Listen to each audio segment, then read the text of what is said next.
This episode of Trauma is brought to you by Whooping That Ass. Because we believe in disciplining kids in this household. You're tuning into another episode of Ventilation today with K.Riinae and DM Artist. And today's topic is trauma. So this is definitely a bigger topic today that we're going to be crushing or that we're going to be talking about, venting about. So we can start this off with the definition of trauma. Yeah. So trauma is defined as a deeply disturbing experience. So that can be anywhere from childhood, early teens, adulthood. It can affect any stage in life, basically.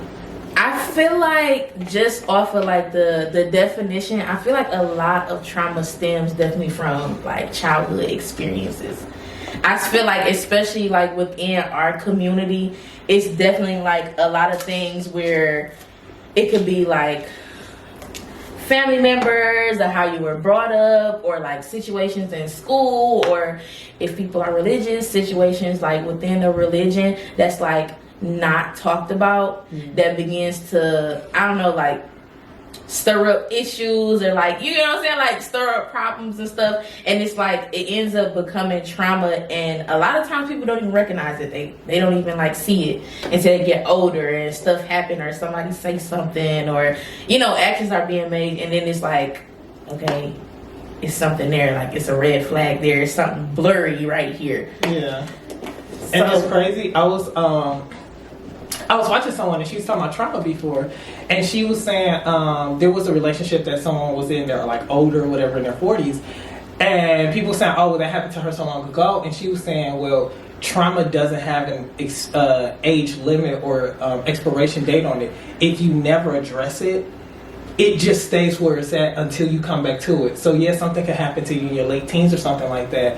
And if you put that on a back burner or whatever like that, you can be in your 40s and still have that same trauma from the level it stopped at. Right. Because it does not grow or disappear on its own if it's not touched or talked about. Right. So do you feel like, or do you think that it can like be enhanced or it can grow? Like if it's not properly dealt with or properly talked about, do you feel like it can affect someone more? Absolutely. Not to put my own traumas on. I ain't gonna put my traumas out on the internet. But when it comes to certain relationships I have, I'll say one of them was with straight men. I kind of, there's a lot between, like, because I've always gotten bullied by them, or I may like one or two and stuff like that. And so there was things when a couple of years ago to address that, you know, one of them was to be in more spaces with them. So I ended up like joining the gym and stuff like that. And it's really healing my relationship with them. So I definitely believe that if you don't address it, it can really get worse, because it starts to affect how you behave and interact with whatever that could be that trauma is. And you not know that you're bottling it in. So, yeah. And I think bottling it in will also make it even worse too. Because at some point it's like you'll just blow up. Yeah, and get to popping off on everybody in the room. I'll beat everybody. No. So, as far as healing, I guess we will say, like the healing process as far as trauma, do you think it is like self-healing, or do you feel like it should be like a certain process or a certain counselor, or you know, somebody you should be talking to as far as trauma, or do you think you can just like heal within yourself? Oh girl, I don't know, I'm traumatic as fuck. I don't know what to do. I don't know how to heal from that shit. Baby, don't seek help, don't listen to me. But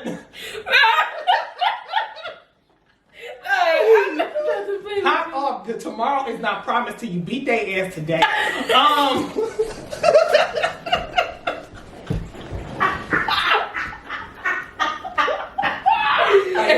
That spoke to me. I was like, you're right, tomorrow is not promised. Let me just call them a bitch and keep it pushing. I used to tell my teacher that all the time. He was talking about this, which is crazy, because he was like, he was in a meeting or something like that, and the director, he's like an art director or something like that, and he was working as a freelancer for someone else. And they talked about his work and how They were on the call with him, the client, and I guess they didn't know he was on it too, but the person over was on there with the client. He was like, oh yeah, we hired this freelancer, it's very sloppy and this and that and all this other stuff while he was on the call. Oh, he was trashing his work? Yeah, while he was there. And I'm like, it's very unprofessional and stuff like that. It's like, nobody want to work with you when you talking about the person you hired as a freelancer to do your client's work. There's a professional way of doing that. And I told him straight up, he was like, and I kind of felt some type of way. And I was like, well, what did you do about it? He said, I simply told him, excuse me, I think he sent one of those to who it may concern letters and shit. And I'm like, it ain't no to who it concern, it's to him. You need to cuss him the fuck out and keep it pushing because you got paid for that job. Just keep your check and go home. But when it comes to healing from it, I'm not a medical personnel. I'm not, I ain't got my degree in it, but I got some experience in it.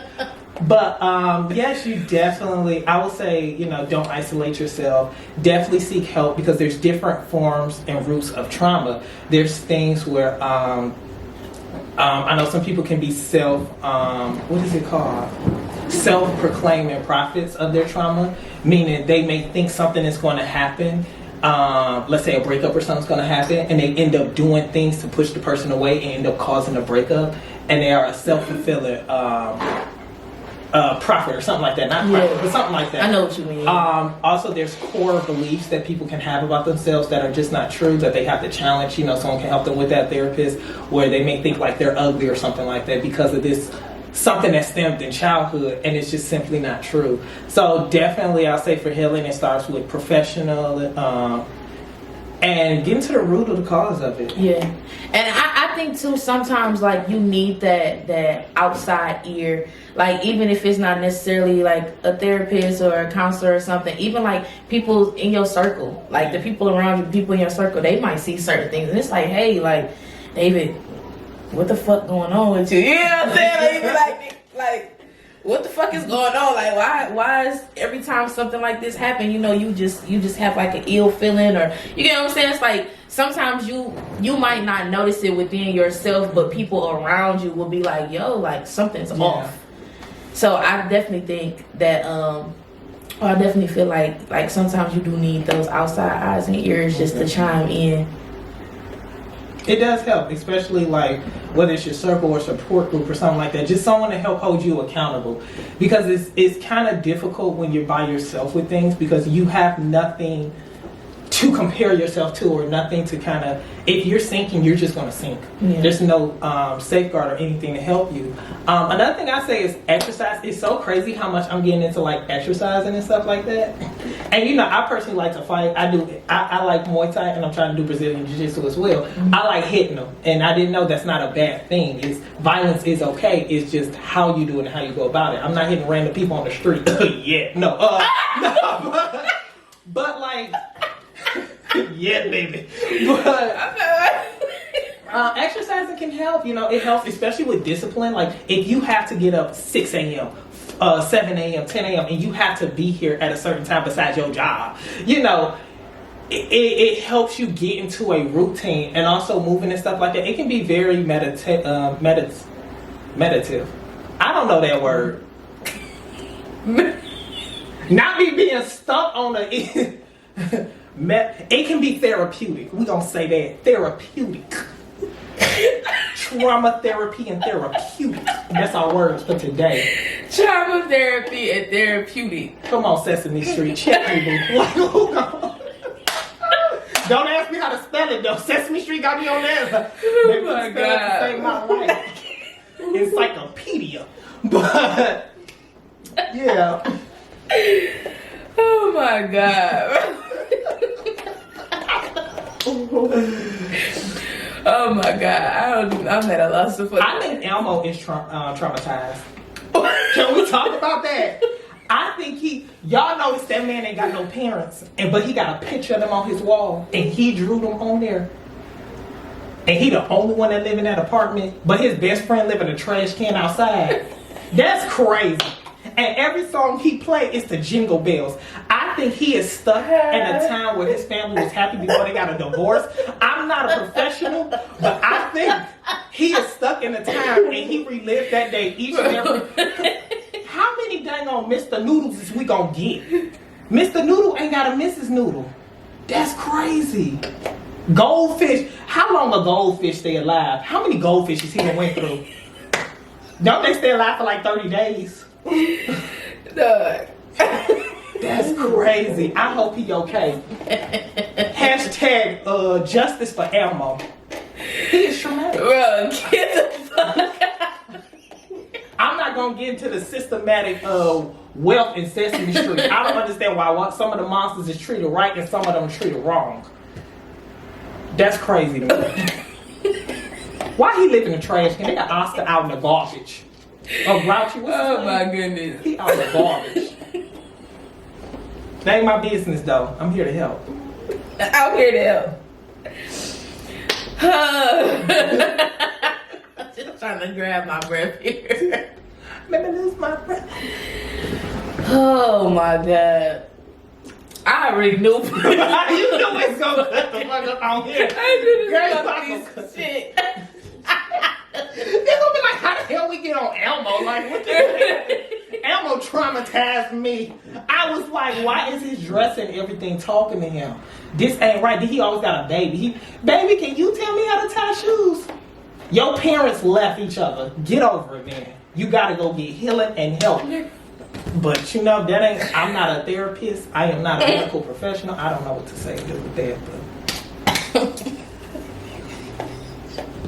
So yeah, what we about to talk about trauma next? Like our past is. So, I mean, if you want to I ain't trying to put my business out there like this. I'm like, that nigga fucked up. He needs to be on somebody else's couch. Like, oh my god. I'm trying to go to a time with my man. Woo! Oh my god, bro. Woo.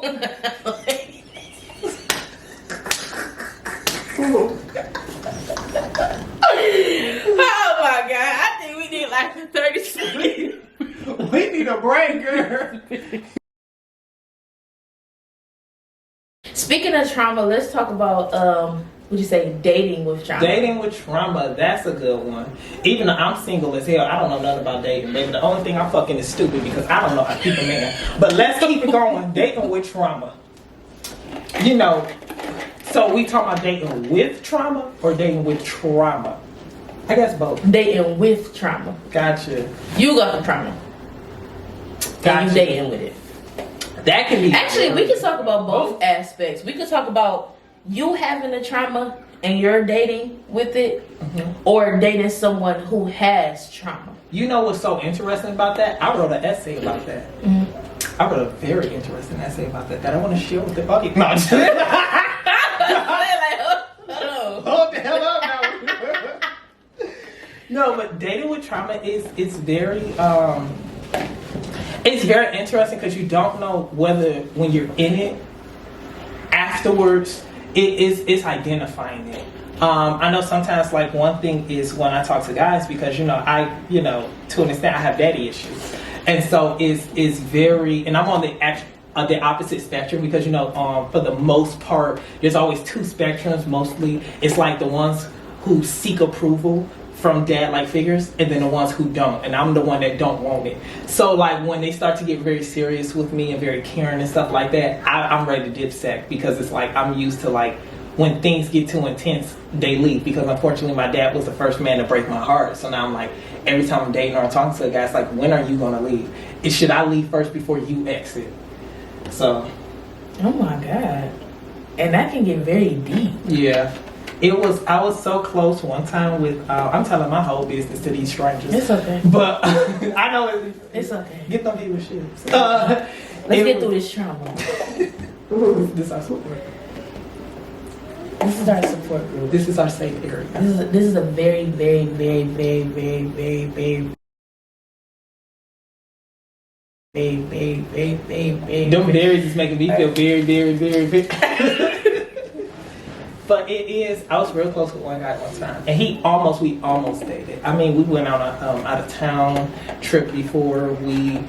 I remember he was talking about he had an extra room in his house because I'm in school part time, and I'm like, I draw, I'm an artist, and he was like, I can convert that for you. It was so much things, and he was very accommodating to me because he understood that I have a difficult time letting people in, let alone men. It's very difficult because I don't know what you here for, what you want, and just say it. And even when you say it, I don't believe it. And now we're like friends. We're like pretty good friends-ish. We're in that friend area. And he's just always been very respectful of me on that. That was, after that, I was like, I probably need to be alone and really get that in me, get that root out of me, because it's the only thing I'm gonna do is just mess this up, and I don't want to end up trauma dumping on him or opening any old wounds for him or messing up our relationship because I don't trust anything he says, or I'm over analyzing, which is my specialty. Anything he says and does, what does this mean? What does he want from this? Yeah. Or traumatizing him. Yeah. Because he could feel like the situation could almost be like he was like, you know, like probably pouring into you, and then that could traumatize him too. Because it's like, you look like, just like you said, you like, oh, you had trauma, and then the way you're like trying to process it and go about it, it could in a way traumatize him or traumatize your spouse or, you know, whoever you're talking to or dealing with. So I could definitely see that. I know I think when you have Bree on here, shout out to Bree, hey Bree. Y'all talked about when dating and the guy just accused you of so many things and cheating and stuff. And that could, just to go back to your point when you said that can just traumatize the other person, because this man is so traumatized, he don't know, because he's had women run over him or run game on him and stuff like that. So now when you're with someone who is good and who has nothing but good intentions for you, you don't know how to go through with that. You don't know how to react to it. And so now you're hurting someone, because hurt people, unfortunately, whether they intend to or not. You can only just give what's inside of you. And if what's inside of you is broken, busted, and disgusted, what else can you give? You cannot give your best. So that's why, you know, for the longest I was like, I want to be celibate just so that I can bring out my best and I can relearn how to love myself even more and how to take care of me, because I cannot in turn take care of someone else emotionally, physically, whatever. Because ultimately it really starts with yourself. Like if you can't love yourself, or if you can't give yourself the love that you're expecting from somebody else, you can't give that to somebody else. You got to give it to yourself first. And then it's like, also it's like, what you won't really know what you really want in somebody else if it's not already given to or catered to you. So I think with me, like when it comes to dating, I don't know. I had a great like father figure in my life. My daddy, he treated us like princesses. Me and both my sisters, three girls. But he treated us like princesses. So when it comes to like me dating, a lot of things that he like instilled in us, or a lot of traits that he had, I do look for that within a partner. Even like just small stuff like opening doors or asking me how my day is, checking in on my mental, like stuff like that. I look for that within a partner. I also look for the protective side within a partner as well.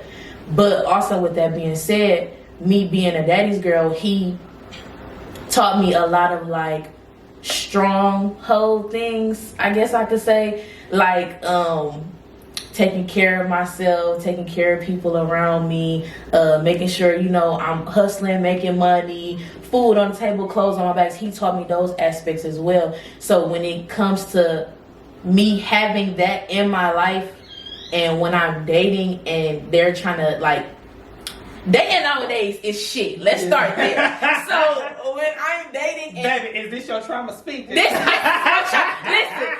she's speaking today. Ventilation. So ventilation. So when I'm dating, and it's like I done grew up with that dominant like male figure in my life when I'm dating, and it's like, y'all niggas don't even open doors around this bitch. Like, what's going on? Like, they don't even check in on you. It's what you doing every day. Like, I'm not settling for the bare minimum. You get what I'm saying? And then now that I don't have, like, that father figure around me, sometimes when I'm dating, it's, like, very clueless.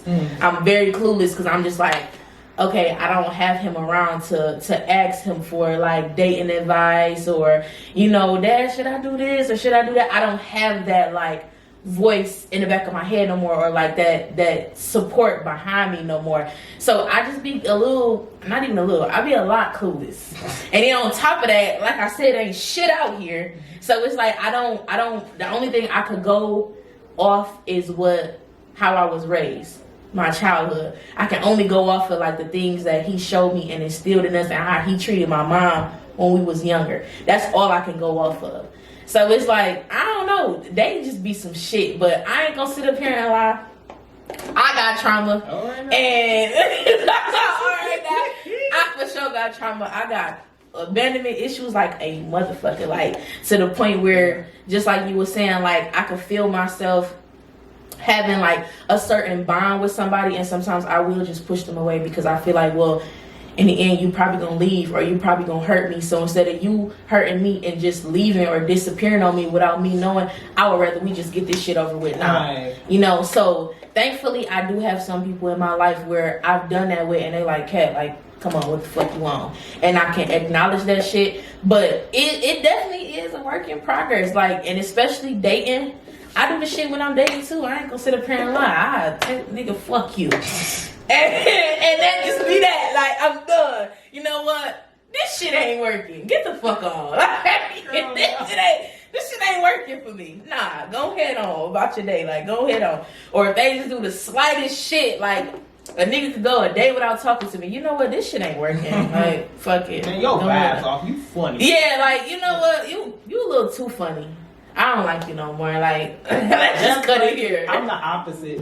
He'd be like, you know, I know you like this book and I bought this for you. I'm like, nigga, you weird. Why you give me shit I like? Like, what the fuck wrong with you? Like, what? Like, you don't know how to take you. It's like, I don't take compliments well. And every single guy I'm with, because they'll say something like, oh, you have a nice smile or something. I'm like, like, you know, and I'm like, okay. Like, you don't know how to process it. Yeah, and I'm like, I don't, you know, don't worry, I like the compliment. Tell me I'm pretty. I like that. But like, it's kind of weird because I'm like, I don't know where this is going. Like, or do you genuinely just mean this, or are you trying to just butter me up for something and trying to manipulate me? Right. That'd be my first thing. I'd be like, you trying to manipulate me? It's not gonna work, buddy. Okay, straight up. Good morning. Okay, the fuck you on? Cause like I don't know where this is going. And it's crazy because it's like you automatically go into that like defensive mode because you're trying to like protect yourself and protect your feelings. And then just going back off of what me and Bree was talking about, it's like if somebody is coming with good intentions and with goodwill, how will we be able to really know the difference? Because we always just putting up that wall and we always just trying to like protect ourselves. And then even me, like me being a mother and dating, it's like it's times 10 because it's like not only am I protecting myself now, but I'm protecting him too. Who like I don't want him to be around everybody. I don't want him to meet everybody. Like, what can you show me, or what can you do, or you know, like what can you bring in that I don't have, or what can you like, you know what I'm saying? Like help me with or help build what I have already built myself. Right. You know? So it's just like I can't just let anybody in, or I can't let no weak man in. You get what I'm saying? We gotta weed out the weak ones. We gotta weed out the weak ones. We gotta weed out the weak ones. That's why I be hating those questions where they be like, oh, what you bring to the table? Nigga, we not out eating. What the hell you want? Like, I don't like that question. What you bring to the table? I am the table. What the hell you trying to do? That part. I am the fucking table. The table. I done brought the tablecloth, the food, the silverware, the dessert, the appetite, all of this shit. This shit is me. I'm just trying to figure out if you want to sit at this motherfucker or not. Right. That's really all it is. It's interesting. And then also generational trauma is another thing I think we do not talk about and address. Me and my mom was talking about something before, and you know, I joke with her and I'm like, you know, violence is your love language. You like fighting. You like fighting. And she always, no, I don't, you know, and all that other good stuff. But I'm like, that is something that we do in our family. I love fighting. I love putting my hands, but like in a controlled and respectful environment. Like I said, if I'm in a ring or something like that, we got gloves on and stuff. But other than that, I don't want to bring that to my house. I don't want to be arguing with my spouse and stuff like that. I have to fight the world outside each and every single day based off my sexuality, orientation, and the way I present myself. The last thing I want to do is come home and you complaining about, I don't know, that they cheating on 2K. Do I look like I give a fuck about a 2K? I know B2K. I don't know what the hell they doing. Seriously? Or, you know, the dishes or something like that. It's like, so... trauma is very interesting, the different spectrums you can go and stuff, and when you seek help for it, identifying these things, because I think generational trauma is something that is probably, in my personal opinion, I don't know statistically, but I think it's probably one of the most dangerous ones because it's one of those that people don't talk about. They always keep it, especially in the families and stuff like that. It's always hush hush. When such and such is around, we just don't say nothing. Whether it's mental illness or whatever it is, it's just always you keep quiet about it. And because you done kept quiet about it, now I'm keeping quiet about it. Now my child is keeping quiet about it. And before you know it, we're 3-4 generations in before someone actually acknowledges, like, why are we doing this? Why are we saying this? Why, like, it's, yeah. And so that's one thing I kind of, like I was telling people when I date, and I tell guys, like, I don't argue. We don't argue. Yes, we can disagree. Yes, we can debate. That's normal. We're humans. We have difference of opinions, viewpoints, how we grew up. We're not going to agree on everything. But the whole shouting at each other, cussing each other out, absolutely not. Yeah. Absolutely not. Unless you want to throw down, then come on. I like that though. No argument. Yeah. It's like you have a problem, we can talk about it, you can go get your space. I need some time away from you. I understand, I respect it. But that whole F you and this and that, absolutely not. Yeah, We not. That's me. Because the thing is, things can escalate so fast when you start cussing the other person out. Like, you can have it could be like a sock on the floor. And instead of just saying, hey, yo, can you pick this up? And, yo, what the F is this? It just start going if you just start cussing each other out or if you start using trigger words and stuff like that. So that's one, I hate. Arguing, no arguing. That's lit though. But I feel like that also takes,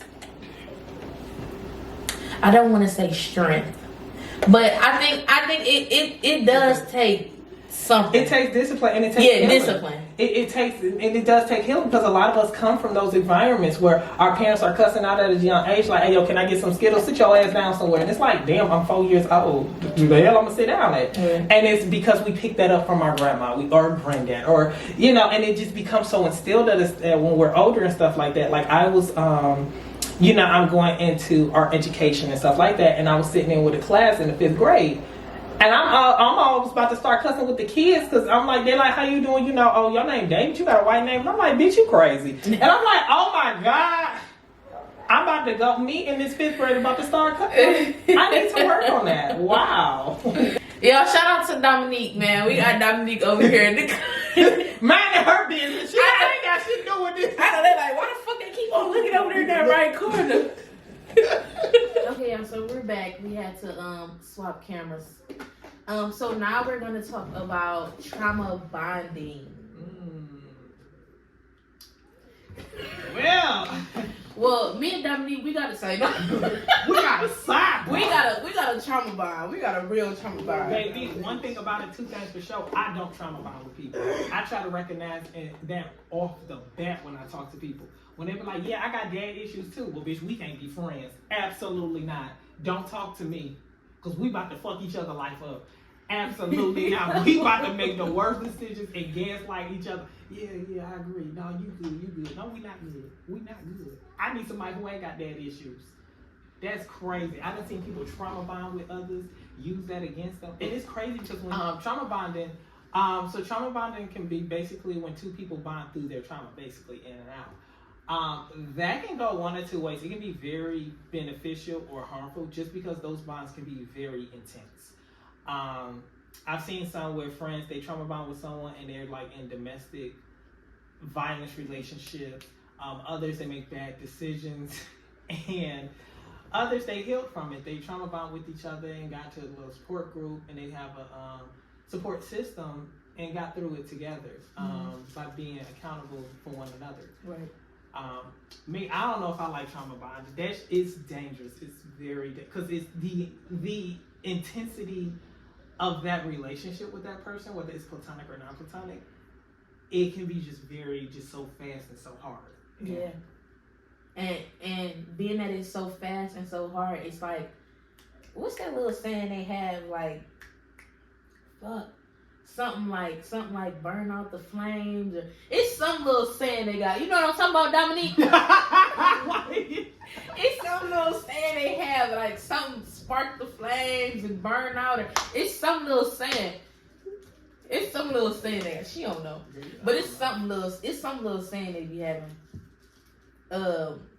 Fuck, I forget it. it's gonna come back to me like 2 weeks from now. I'll be like, damn, remember we was talking on the podcast?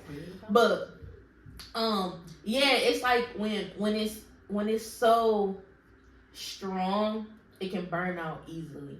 Like it can burn out easily, and then I feel like that's when like the domestic and all of this stuff come along, because it was so strong and we didn't really know what to do with it, and it kind of burnt out, or it's burning out, and we just don't want to leave each other alone because we're so attached to that emotion, or that like me and CJ was talking about, what is it, nirvana, where it's like a really high that you're trying to reach.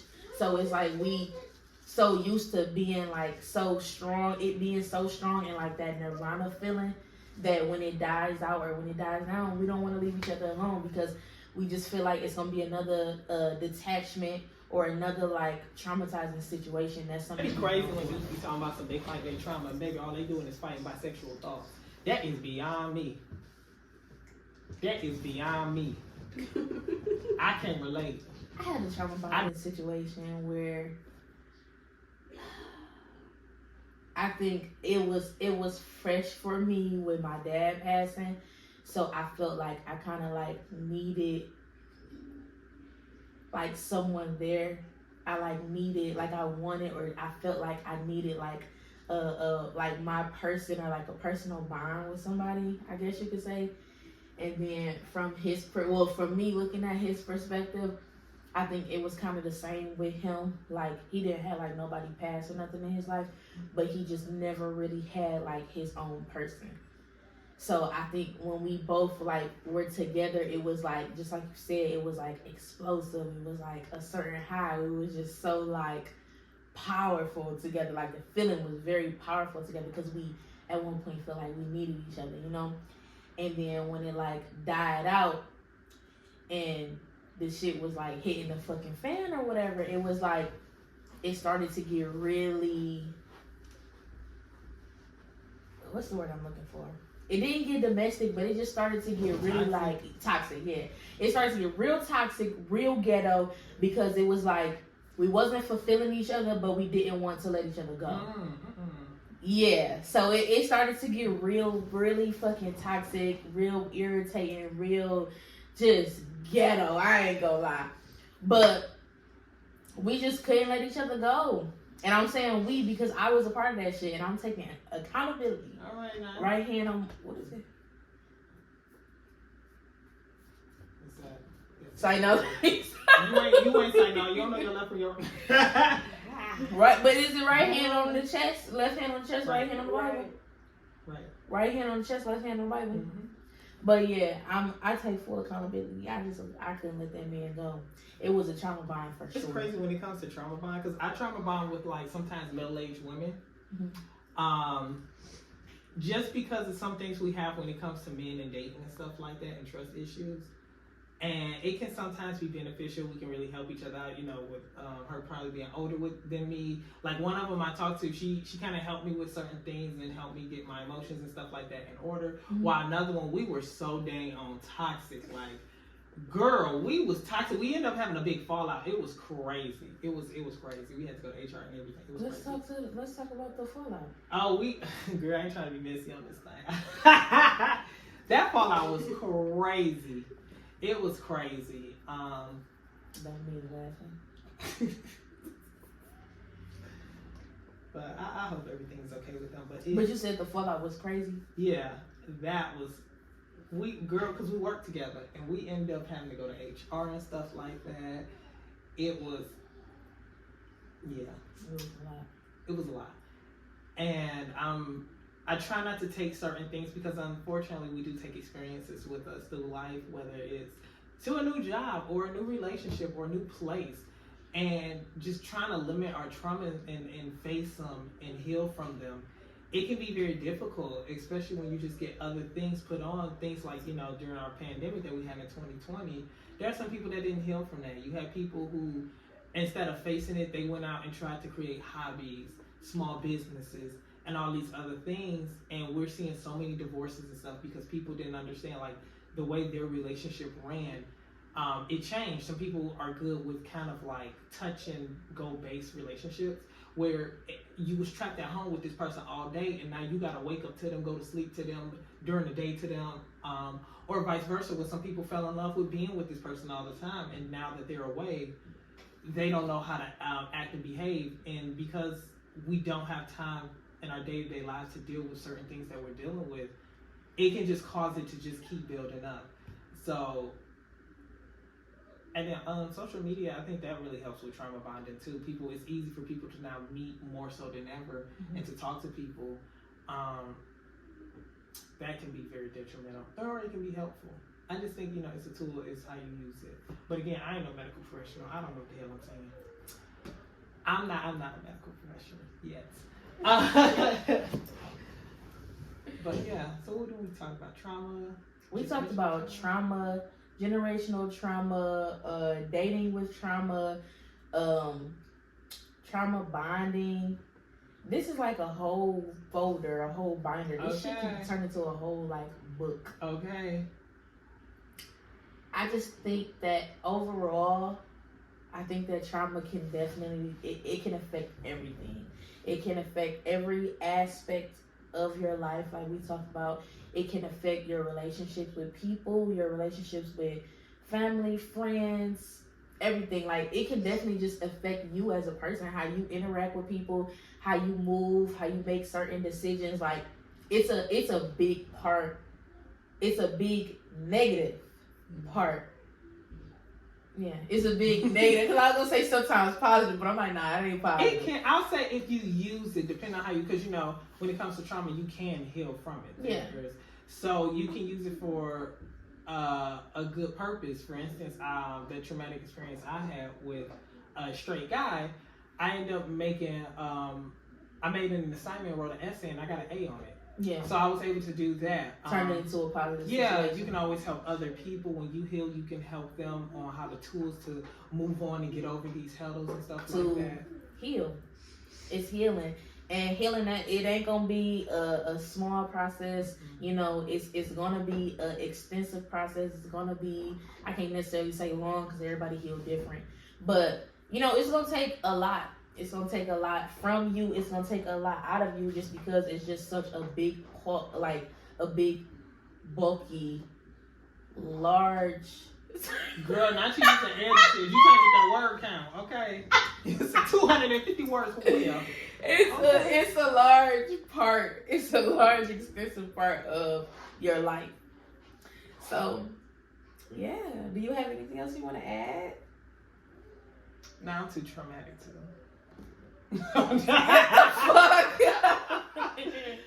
No, just. Dominique, you got anything you want to add? No. So we're gonna go ahead and wrap up today's episode of Ventilation with K.Riinae and DM artist. Did you want to have any last words, or tell them your socials or what you do for a living?